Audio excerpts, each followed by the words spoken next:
السلام علیکم، مجاہد فرساد۔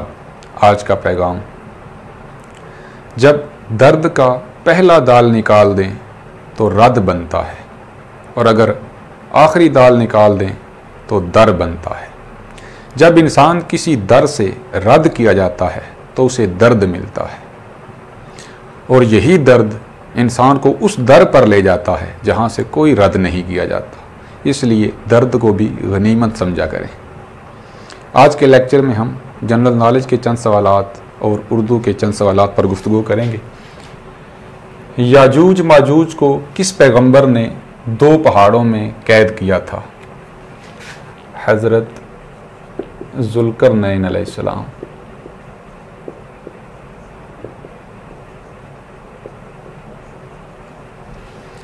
مختصر ترین آئین کس ملک کا ہے؟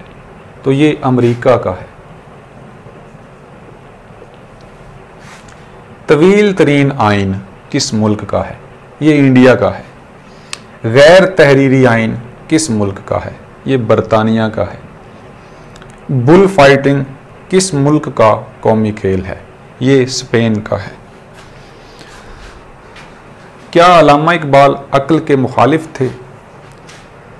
علامہ اقبال عقل کے مخالف ہرگز نہیں تھے، البتہ وہ عشق کو عقل پر ترجیح ضرور دیتے تھے۔ ان کے نزدیک عشق وہ قوت ہے جو مسلسل جہد کرواتی ہے، جذبہ عمل پر ابھارتی ہے۔ عقل کی خامی یہ ہے کہ یہ ہیلے بہانے کرتی ہے، جبکہ عشق فوراً کام کرتا ہے۔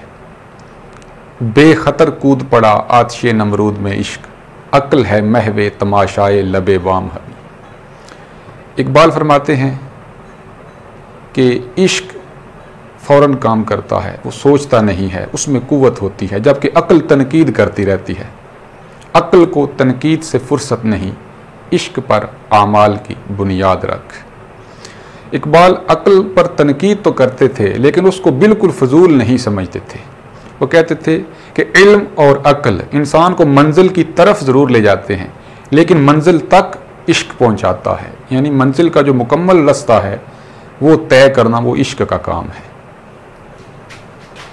نثر مکفہ، نثر مسجع اور نثر آری۔ نثر مکفہ، مکفہ قافیہ سے ہے، یعنی وہ نثر جس میں قافیہ ہو لیکن وزن نہ ہو، جیسے شکر گزار ہوں، امیدوار ہوں۔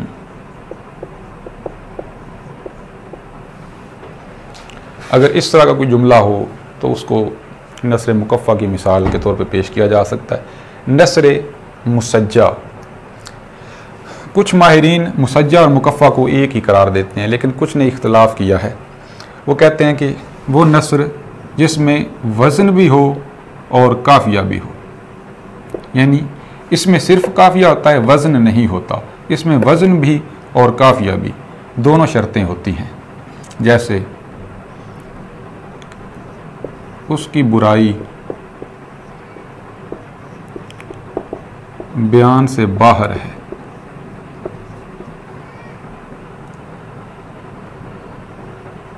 اس کی بھلائی گمان سے بڑھ کر ہے۔ اس میں وزن بھی ہے اور یہ قافیہ بھی ہے، تو یہ نثر مسجع کی مثال ہے۔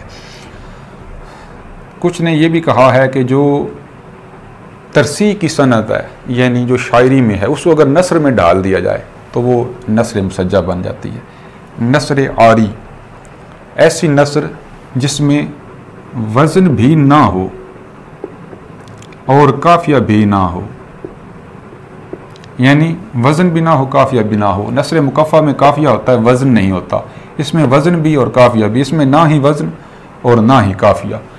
اور آج کل جو علمی اور اصل ادبی جو نثر ہے وہ یہی نثر آری ہے، اس کو روزمرہ نثر بھی کہتے ہیں، اور یہی سب سے زیادہ استعمال ہوتی ہے۔ اگر یہ سوال کیا جائے کہ نثر کی تمام اقسام میں سے اصل نثر کون سی ہے تو وہ یہ نثر آری ہے۔ بہت شکریہ۔